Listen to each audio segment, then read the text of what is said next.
Hello and welcome to Taking You to School with Dr. Tom Prichard. I'm your host, JP John Poz for the two-man power trip. Of course, joining me the star of the show, the former WWE World Tag Team Champion, one of the greatest trainers ever in the history of the business, the Doctor of Desire himself, Dr. Tom Prichard. Dr. Tom, how are you doing today, sir? Doing great today, John. Thanks. What do you think of AEW right now? And I want to get right into it just because I thought it was so fascinating. What did you think of, or did you even see any of the pay-per-view WrestleDream? Did you read any I read, craziness about it? yeah, I read some of the craziness they did with an aquarium with water in it, and then they finished with the sharpshooter. So, yeah, kind of crazy. What did you think of that, though? Do you think they're taking it too far? Because a lot of people online are complaining, and obviously you know, agents, wrestlers, whatever you want to say, that used to work for AEW were complaining about it as well, saying their kids can't watch Well, I don't know if that's the fact that the kids can't watch it. I mean, there's a lot of stuff on TV that is rated R, and kids shouldn't watch it, but they do. So I don't know that. I mean, wrestling's gone far before. I mean, we've done hangings, we've done a lot of things, thrown fire, done a lot of stuff. So I mean, I'm not the guy to judge them by doing stuff like that. I mean, it's professional wrestling. It is what it is, and kids are imitating it no matter what we do. But I don't think you can blame those guys for doing something crazy like that. And thinking kids are going to do it or somebody's going to get killed. That's like blaming a gun for killing people. You know, I mean, I don't see that.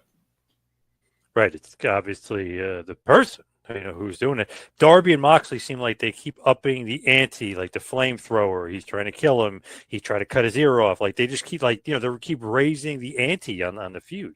Well, I mean, I remember as far back as the 1960s, watching Terry Funk in a match with the Von Brauners and Saul Weingroff, and I asked Terry about this one time. You know, Saul looked like he took out what looked like a meat cleaver and hacked Terry Funk's ear.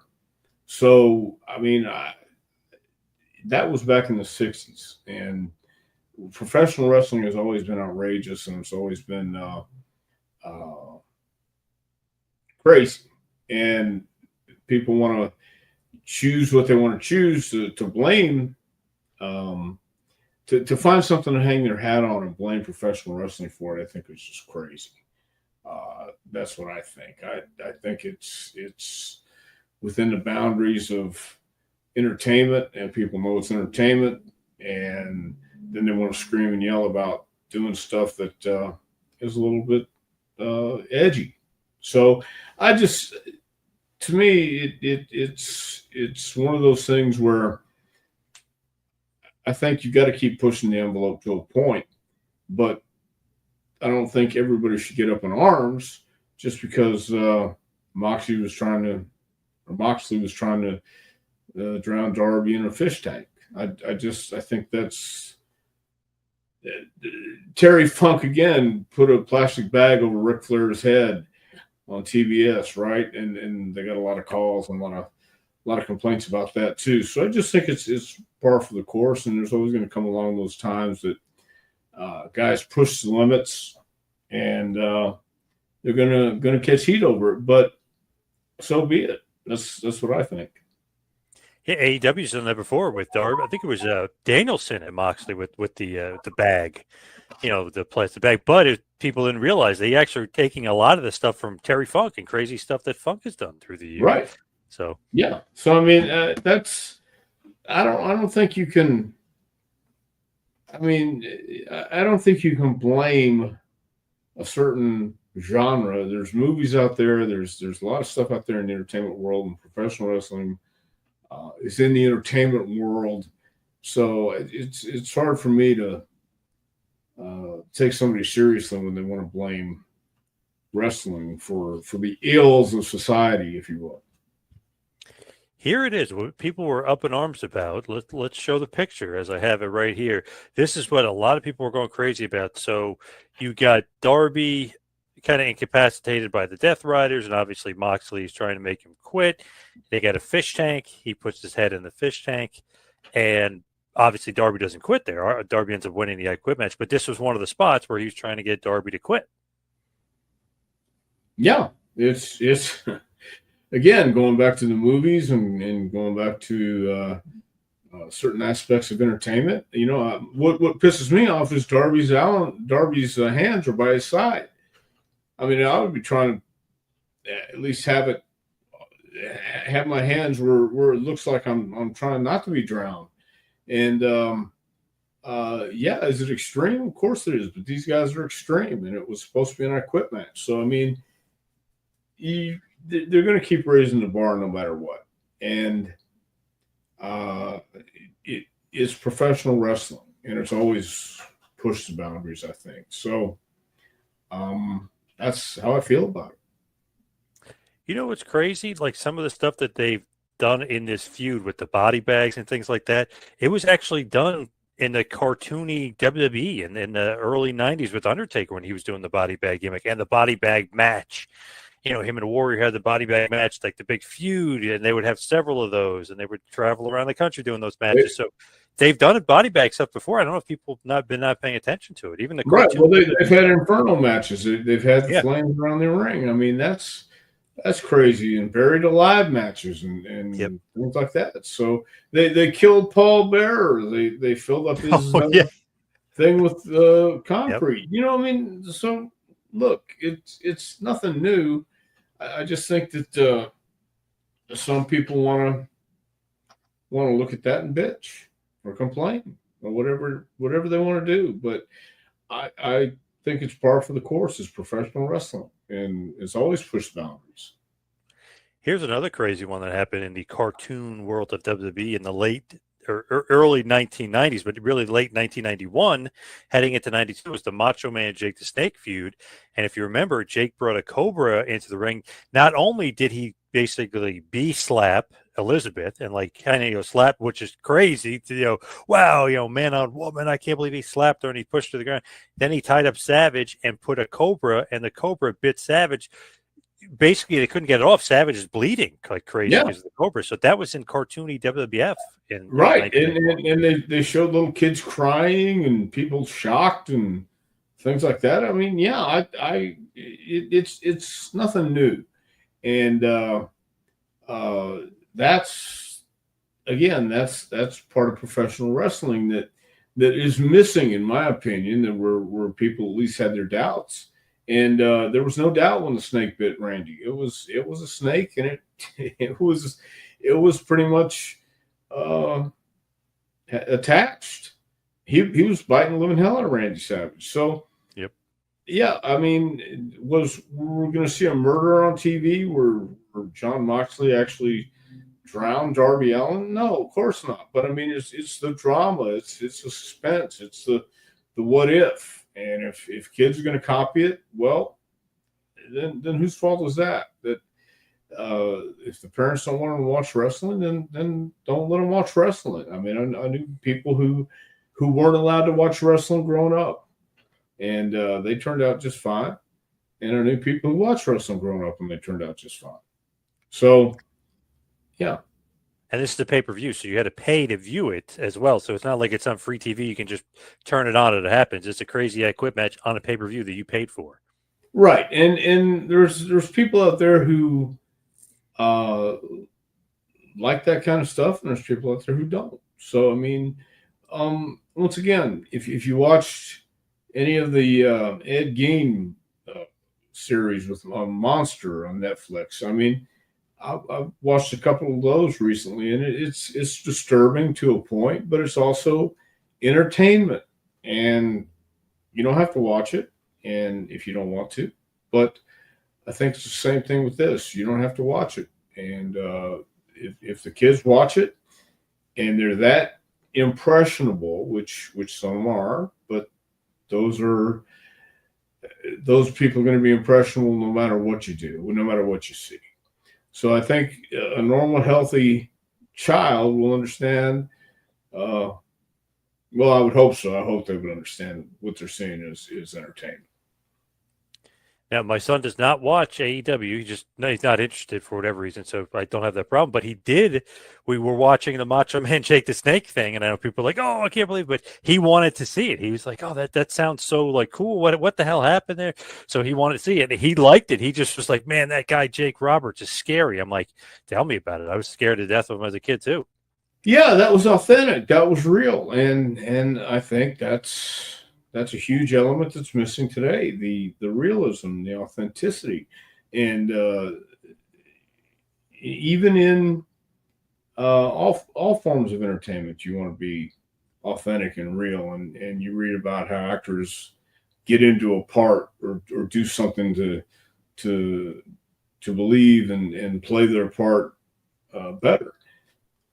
It's no different.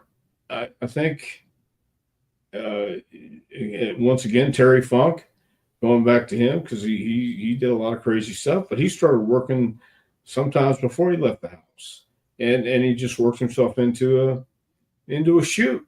And but at the same time, Terry was entertaining, and that was who he was. You knew when Terry Funk was on the card, you were going to get something interesting. In professional wrestling, it used to be a lot more interesting at the time. Uh, they would do things, and there were elements again that made you think, huh, was that supposed to happen or was it not? And sometimes it was, and sometimes it wasn't. But they made the best of it because that's what it was back then, and it was kayfabe, and nobody was supposed to know. And at the same time, professional wrestling has been exposed since the beginning. But people kept coming back because you had performers who made people at least believe or have an element of doubt, or they put on such a great performance that they didn't care. Again, Brock Lesnar, I think, is the most authentic guy in the business today. And there's not too many like him. So it doesn't bother me one bit. I think the ones that bothers are the ones that bothers, and everybody else will be fine. Man, crazy that made everybody go nuts, but also there was another thing on the pay-per-view that everybody went nuts about, and it was the fact that they had a pre-show match, quote unquote, go long. So FTR is wrestling Jet Speed on the pre-show, and they decided to have it go over and have it go into the pay-per-view. So it starts on the pre-show, and so as the pay-per-view is starting, they're wrestling in the ring, the fireworks are going off, they're like, and we're live here wrestling while the guys are in the ring wrestling, and everybody went nuts. What do you think about that? Do you like that or no? Yeah, I remember back in the day when I think it was Bill Watts who said, "We go off. We have an hour wrestling show, wrestling TV, and every match seems to hit the times right at that hour. Why not have a match go off the air? 15-minute match or 10-minute match or whatever, and they don't finish on time, and you have to sign off because we're out of time, ladies and gentlemen." So yeah, that's another part that's missing today is the unpredictability. People got used to finishing. You had a certain amount of time for your matches to be done. It was in Houston, you had 90 minutes, and they always. I remember they would sign off. Paul Bosch would sign off with action in the ring. So I think it's great. It's another element missing. The thing is, I think people maybe forgot or don't know or didn't watch WCW, but that would happen on Nitro sometimes because they would wrestling. They go into the second hour, like, oh, it's the second hour live. So I asked Sullivan a while ago, obviously when he was alive, I asked Sullivan, I said, well, why did Nitro used to do that? He said, because it's realistic. Like, it's like it would end and then the pyro goes off. Like, that's so fake. He's like, so we just made it like realistic. Oh, the match is still going, but we're going to do the intro. So it makes it more kind of realistic. It was very WCW Nitro-esque to start the pay-per-view there. Yeah. And again, I think it's a great thing that you're taking stuff from the past like that. And probably, they're trying to think of ways to get people talking again about AEW. So I think it's great. You got to love it, though, when something happens on the show and everybody's talking about it, whether it's positive or negative. You got to love the free press, if you will, because so many people were complaining about it, and the AEW fans were defending. They were going back and forth. So a lot of coverage online from people just on the fact that they didn't like something on the show. Well, Yeah, I think once again, doing something to shock people isn't always a bad thing. And to get people talking about it, good, bad, or you don't want indifferent. You just want them talking about it and bringing it up, and who knows who will tune in to see it and watch it and get other people interested in it. So I think it's a good thing. And when you look talking about like the fish tank and doing crazy stuff, I'd like to talk to Tom. Crazy angle that you did. You know what I Yeah, mean? So you push the boundary sometimes when you were sure. wrestling all the way Sure, back when. that's what I mean. Back in the South and back in those days, we didn't rehearse and do stuff to make sure it was just right. We kind of had an idea what we are going to do and went with it. And during that angle, I was actually choking, but there was no way to tell the white boy or no way to get my hands up there because my hands were handcuffed behind my back. But it was authentic and tore the backdrop down. So yeah, I mean, to get people at least interested and hooked and shocked and wondering, how'd they do that or was that real or not?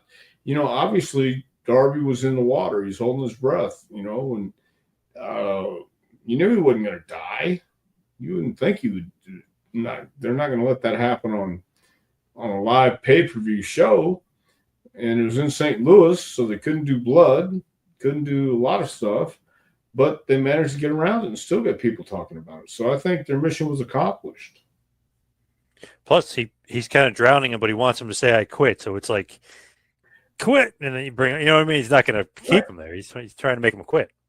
Well, yeah, maybe it'd be like waterboarding. Maybe they could have done Yeah, that. Yeah, yep. yeah. That's So next. That's next. well, maybe so if they can do it right. You know what? Like on regular like TV shows that I've watched, I've seen them do the waterboarding and do the torture and stuff. So you know what I mean? It's kind of the same. If you entertainment wise, if you're watching it, it's very very similar. Yeah, and I've seen again TV shows where they show the waterboarding, put the towel over the head and then pour water on it, and it's just it's again it's entertainment, and you got to put it in that perspective. And those who like it are going to like it, and those who don't won't. And you're going to have that fringe group out there who are going to try and do stuff no matter what you say. I mean, look at some of the spots these guys are doing. Look at some of the crazy stuff they do off the top rope or outside the ring. Kids are going to try that too, and that's not for everybody. And that should be left to trained professionals. And they used to say, "Don't try this at home. Go to somebody else's house and let those guys get in trouble." But I mean, anything you see on TV, people can mimic, no doubt. So I just think they're making a lot of something out of nothing. They are haters. You know what I mean? The AEW haters. Haters are gonna hate, if you will. Sure, I agree. It's just interesting with everything going on with AEW. Like those were the takeaways, not like Darby's ascension or Adam Page versus Samoa Joe or something. Like those were the takeaways that the pay-per-view started and people got either screwed out of the match or they got a half of an extra match they were complaining about, and then the fish tank. That was kind of the takeaways, oddly, of the pay-per-view. Well, there's one website that has 3 things we loved and 3 things we hated. Right. Of each Raw, SmackDown, AEW, and you're not going to please everybody all the time, so you might as well please yourself. Yeah, there you go.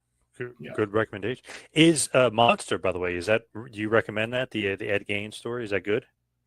If you like that kind of stuff, yeah. I thought it was very good.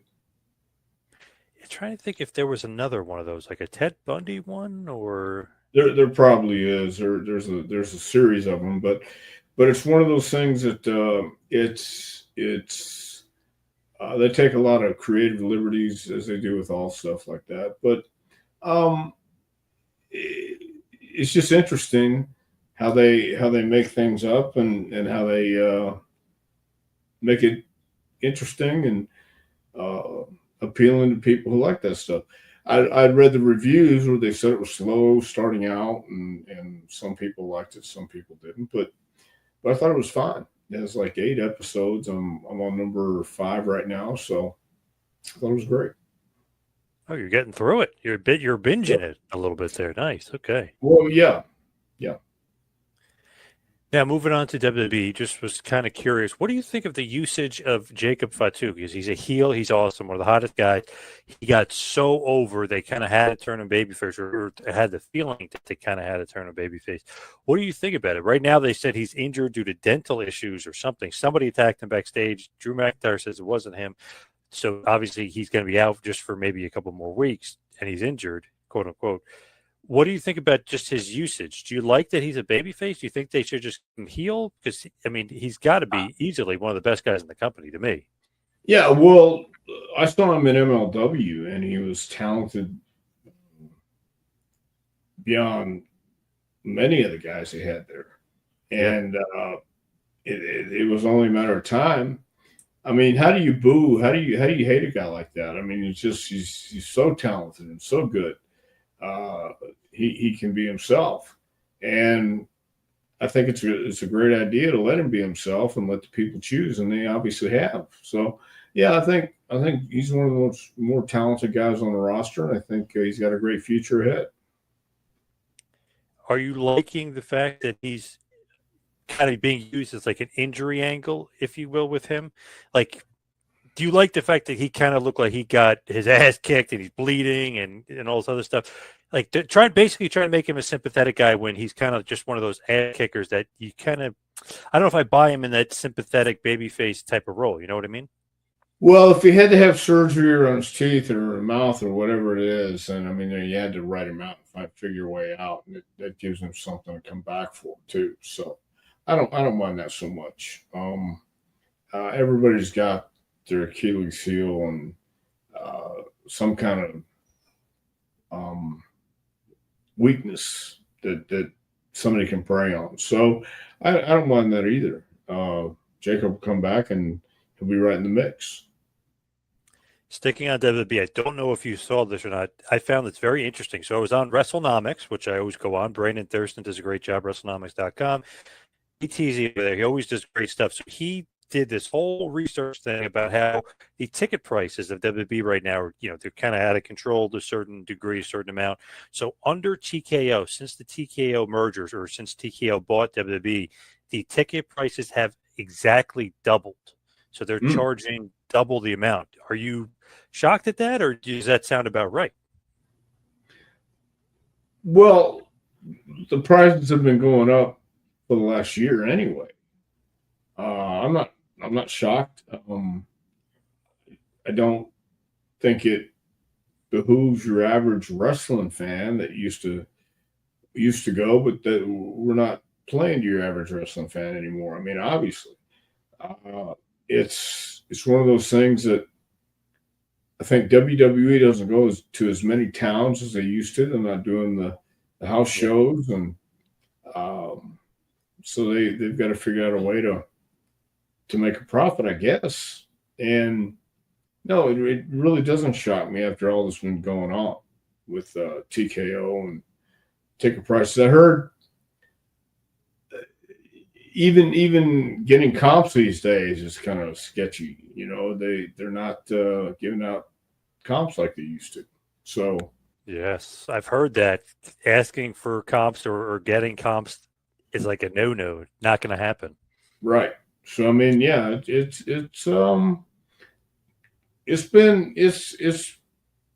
been kind of it's a new regime, it's a new way of doing things, and it's just that evolution of business, I guess. And who would have ever thought, 20, 30 years ago that it would wind up like this? But this is where we find ourselves. So I don't know how Netflix is doing with ratings and what's the ESPN. I don't know how ESPN is feeling about their ratings too, but obviously they're happy so far.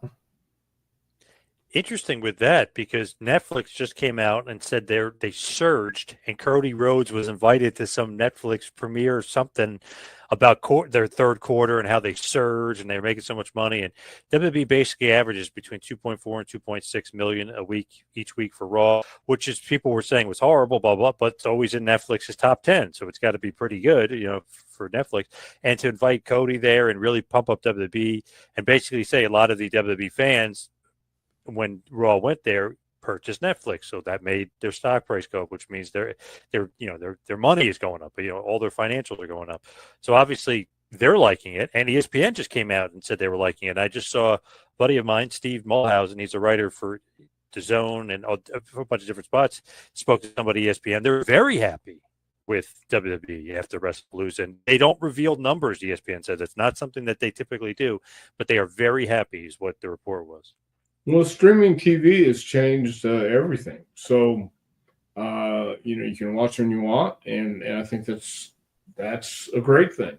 And WWE is always been on that cusp and always been on that edge of what's next. And I'm anxious to see where they'll be in 5 years. Question for you. Do you think that the attendance is up, down, or even? It's just because since they doubled, like what would you think? Well, I've seen pictures of empty seats in the houses. So I don't know if they're selling out everywhere or not. Really interesting. Yeah. I wonder if that's legit, because I saw some people were doing that out of like bad faith. It was like before the doors opened, so I wonder if that's true or not, because the attendance and it's on WrestleNomics, the attendance, even though they've doubled, is way up.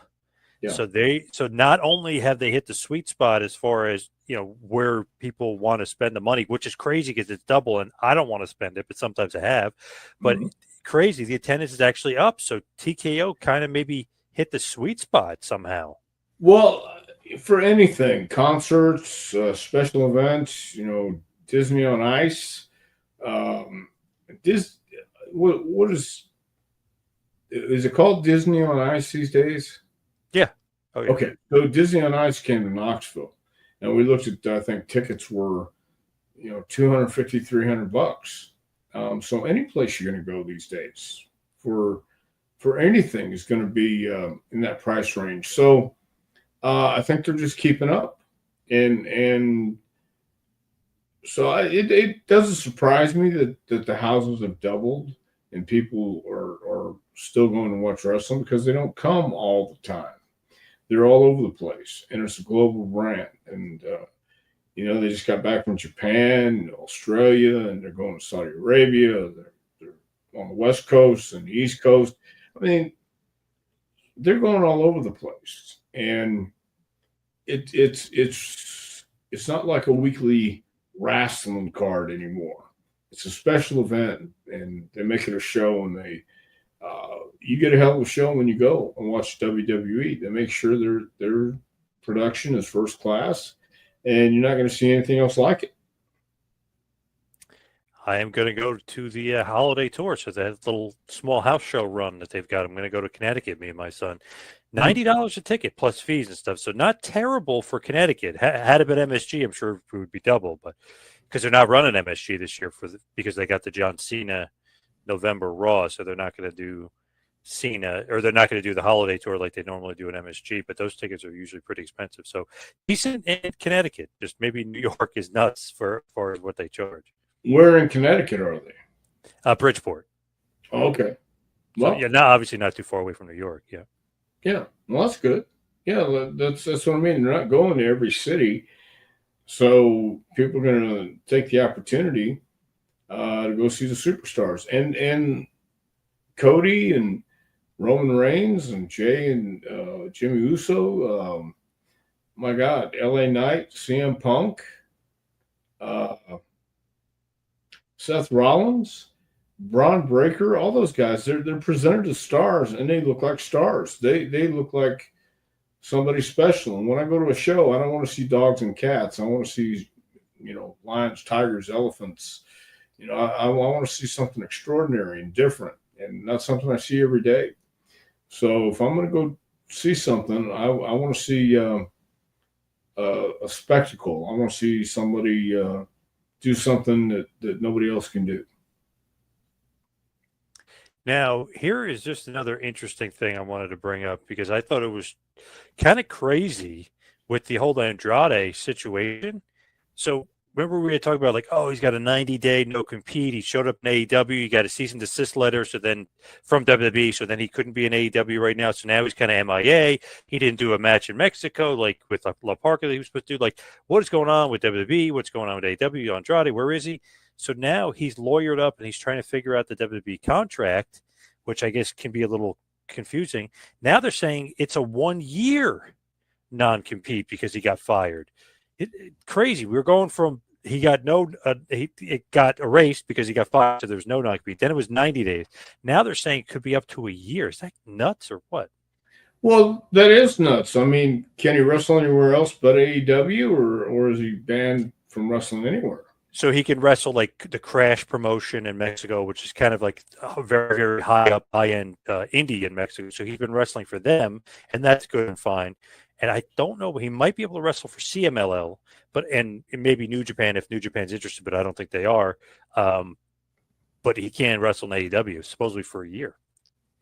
Well, I mean that makes sense because AEW is the only ones who really have TV, so that just makes sense. Although it is a little crazy, and maybe if he gets a lawyer that can get around that, he might be fine. They're saying that I don't know who really looked at it for somebody's making this up. They're saying like, oh, a good lawyer would be able to fight it. Well, who's actually seen the contract and knows what it says and what he got fired for? So I feel like it's a lot of internet conjecture and kind of craziness until we actually have a real lawyer look at it. And obviously, he even said he lawyered up. Yeah, well, I think everything is internet conjecture at this point. I scan the headlines and laugh at a lot of them. When they come up with the conspiracies and everybody knows what's going on, but really nobody knows what's going on unless you're in the room and you heard the conversation or you or saw the contract or in the office. And if you're in the office or in the room, chances are you're not going to be the one spreading the news. It is crazy. People just throw stuff out there, and then some people believe it. And obviously, some don't, but obviously, some people are believing some of the stuff that gets thrown out there. It's wacky. Yeah, I don't believe it unless I hear it, and even when I hear it myself, I sometimes have a hard time believing it. I got to be honest, too. The Andrade thing is so interesting to me because it's like, what the hell happened to this guy? He was on AEW 1 week, the next week he's missing in action, and then all of a sudden we might not be able to see the guy for a year. It's very intriguing to me. I'm just like, wow, can't wait to find kind of see what happens next. It's like so many twists and turns in this thing. But was Andrade a game changer for anybody at all? No, really hasn't been. I mean, I guess they were going to have him feud with Kenny Omega, and they were going to have good matches, and that's obviously important to some people. But he's not like the game changer. Hall and Nash type situation here. I saw something the other day. Might have been yesterday. That and I don't remember who said it, but they were talking about nobody's really producing the Hogans or the Warriors, the Boss Man, the Bundys, the Giants, the guys who, were the lions, tigers, and bears, and not just dogs and cats. I mean, it's to the point where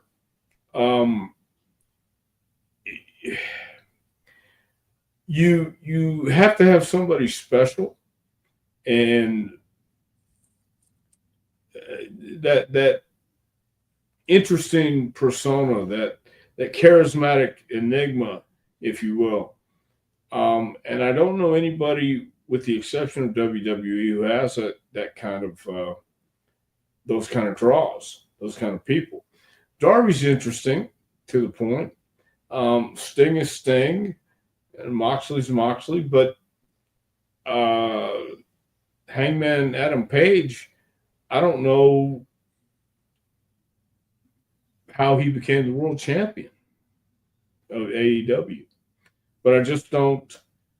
I don't know that that's going to be the guy to save your company. I don't know. Right. It's been proven because he's been champion before, and they kind of went a little bit down. It's been kind of proven that he's really not. But the sickos, as Tony loves to call them, the sickos, they love him. But just that anybody outside of the sickos don't seem to care for him all that much, because it seemed like MJF was a draw for them. I mean, obviously, the guy can't be champion forever, but he was drawing for them. Then go back to Adam Page, and he doesn't seem to be drawing as well. But who are the mainstream guys anymore? I don't see anybody mainstream in AEW right now. No, not really. I mean, Edge and Christian are older.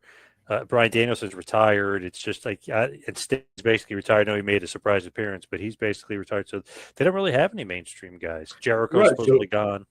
Yeah, who are your casual fans going to get behind and must see and really got to get into? I don't know anybody on that roster.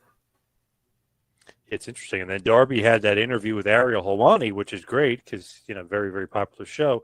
And he's throwing water on his face. And Ariel Helwani's asking him, like, what was that about? And he's like, no, move on or something. He didn't want to answer the question about why he's throwing water in his own face. Like, what was that about?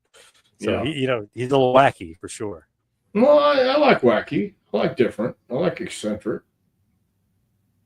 He is good. I'm surprised that he's not like, I know he had a few Moxley, but I'm surprised he's not like their world champion instead of the anxious millennial cowboy. I'm just kind of surprised by that.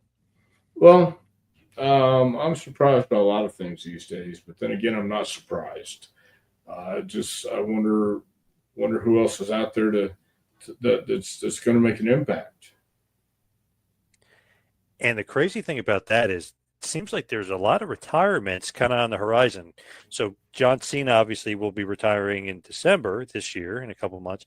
Then Hiroshi Tanahashi is going to be retiring, absolute legend there. He's going to be retiring in 2026. AJ Styles said he's retiring in 2026. Samoa Joe said he will be supposedly retiring next year. He's going to do it quietly, so we might not even know that he's going to retire or when. And then Shinsuke Nakamura recently, after the trip to Japan, they had a big house show over there. Basically, WWE doing their world tour. He said that he's kind of closing a chapter and he might be retiring soon. So a lot of legends retiring. Who's going to be like the next one to step up? It's kind of scary. Well, Braun Breaker is in a great position to step up, but that'll still take some time. And I think Roman Reigns still has some years left. Where's Jericho going? It's a good question. It could be WWE. I mean, if they want him, the Royal Rumble's right around the corner. That'd be a nice surprise guy. Yeah. I was just wondering if there was any spoiler alerts on that. They're saying that he's basically not going to be used up by AEW. The contract ends, I guess, December 31st, and he's free to sign wherever he wants January 1st. So definitely big rumors with Jericho going to WWE. Well, I know Chris isn't one to just wither away or shy away, and I'm sure he'll come with plenty of ideas. And I think a lot of people will be glad to see him, and some people will be indifferent. Alberto Del Rio, another rumor. I mean, he's got a little bit of a past there that WWE might want to stay away from, but that's another rumor. Del Rio, as far as just a big name signings in place. Yeah. Nothing would surprise me at this point. Now, let's talk about something I wanted to talk about big time, and that is the Nature Boy, Ric Flair, because this week in Dr. Tom history, you wrestled Ric Flair twice for the Pacific Northwest in Oregon. I love the fact that Flair, this is obviously NWA territory. When he was the NWA World Champion, we're talking about 1984, he would travel the territories and wrestle their big star. And, they usually have a good match, not necessarily put him over, but he'd make the guy look like $1 million, right? And then kind of repeat going around to the territories. But it was awesome that the NWA World Champion was in a territory defending the title. And I love that Pendleton, Oregon, and Molalia, Oregon, two shows back-to-back in the Pacific Northwest in Oregon. Ric Flair's opponent is you. I love the fact, and I couldn't find a picture, so I actually created one. So here's a picture I created on Chat GPT. So a little bit of an AI picture here, but Flair, Prichard, 2 matches, NWA World Title, Portland, 1984. What are your memories? Well, it was very cool. I mean, there were only 3 guys that got to wrestle him during that tour. It was Brett Sawyer, myself, and Billy Jack Haynes.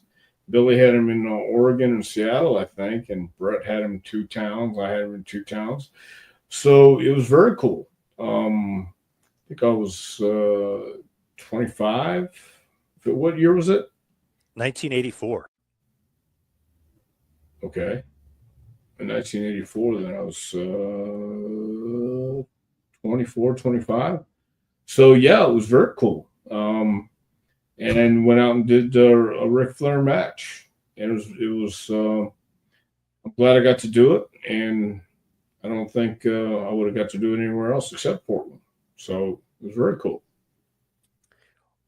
What were your thoughts like wrestling him though? Like, were you nervous? I mean, this is the NWA World Champion coming to town, 84. He's, maybe the second biggest wrestling star going there. So what did you think as far as Nate?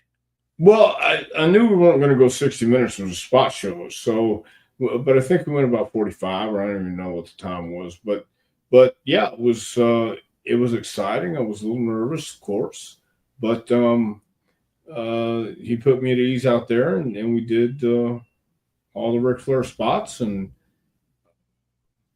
it was great. When they basically tell you, like Don Owen tells you, you're working Nate, how does that whole thing go? Like, does he say, "Hey, you're the guy we want to wrestle Nate," or how does that all work out? No, I just knew I had him in 2 towns. Brett had him in 2 towns, and I think Billy had him in 2 towns. So, I mean, it was just we knew what we were doing that week. I knew we weren't going to get the title. Knew that wasn't going to happen. Knew Rick was coming in and leaving with the belt too. So, I mean, but it was just cool the fact that you were considered to be on the loop and work with the champion. So, I mean, yeah, it was very cool. I can't describe the feeling that I had back then, except it was for that time, that period, I thought it was very cool. The Nate, one of the all-time greats, if not the greatest. Is he the best wrestler you've ever wrestled? Well, I think certainly he's one of them. I mean, I've wrestled some pretty cool guys. I thought Bob Armstrong doesn't get enough recognition, and Brad Armstrong. Well, hell, all the Armstrongs don't get enough recognition for how great they were. But Brad was, if you couldn't have a great match with Brad Armstrong, you didn't belong in the business. But yeah, Ric Flair was definitely one of the great ones. Brad Armstrong, Bob Armstrong. Yeah, definitely. I love ChatGPT where I can just say, "Hey, I can't find a picture of Ric Flair versus Tom Prichard. Can you draw me one?" You know what I mean? Just throw it out. And I thought that was great that they put that together. Although initially they wanted to put a T. I don't know why in your last name. I said, "There's no T. You got to get the T out of there." And Yeah, they apologized. This thing apologized. Do that, somebody sent me an email the other day and asked a question, but they put a T in the name, and I thought, if you're going to put a T in the name, then you're not really looking that hard. So it doesn't mean that much to me. So Do you think that it might? Yeah. Do you think it might have been autocorrected though to give them an excuse? Maybe autocorrected, or they no excuse. Okay, all right, no fair excuse. enough. Yeah. Want to throw this out there as well because obviously Nate, that's awesome. Back-to-back NWA World titles. You fall short though. You did not win the NWA World Heavyweight title. Damn. So Flair does win both matches. Yes, he does. Yes, he does. So that's 1984. Let's rewind to 1980. NWA Hollywood at the Olympic Auditorium. You and Mondo Guerrero go to a draw, a time limit draw. We went 15 minutes or 10 minutes. I didn't see a time officially, but it was a time limit draw, so I'm not sure. Yeah, well, they would do those draws back then, and Mondo was a great wrestler too. Mondo could put you in some different holds and put himself in holds and wiggle his way out. So I was just learning back in 1980, and he led me through a pretty good match too. I worked with him a few times. Then 1985, we'll go to CWA. We'll go to Louisville Gardens, Louisville, Kentucky. The Armstrongs, the aforementioned Armstrongs, Scott and Steve fought you and Pat Rose to a draw as well. So a lot of draws here, and this week in Dr. Tom. Yeah, they couldn't figure out who to put over, I guess. But in the CWA or Memphis area, I got to say Jeff Jarrett was one of my favorite opponents at that time too, because Jeff was maybe 4 years in, I don't know, and he was a natural, very talented. I enjoyed it every time I got to work with Jeff. Speaking of Jeff, USWA 1991, Fuller and Jarrett fought you and Eric Embry, double DQ. So speaking of Jarrett, little history there for you. Was that Dallas? That is in Louisville, Kentucky as well for USWA. Okay. Yeah. Well, Robert Fuller was always fun to work with too. Robert was a fun guy to be around. 1989 as well, a part of the Tucson series in New Japan Pro Wrestling. George Takano and Super Strong Machine defeated you and Tony Sinclair in a little bit less than 10 minutes in Tawada, Japan, at the Tawada City Gymnasium. Interesting. Nice little tour there in 89. Sure. We had a great tour in 89. And then last but not least, of course, we got to mention, because you pretty much wrestled them every day for years, Rock and Roll Express in 1993 defeated the Heavenly Bodies in Smoky Mountain Wrestling in Whitewood, Virginia, wherever the heck that is. I couldn't tell you. That's true. But again, every night working with the Rock and Roll is a night off, and it's great. Yeah, not a lot of matches on that card. Like, it's just basically 5 matches and bing bang boom, you're out of there. Not a huge card there.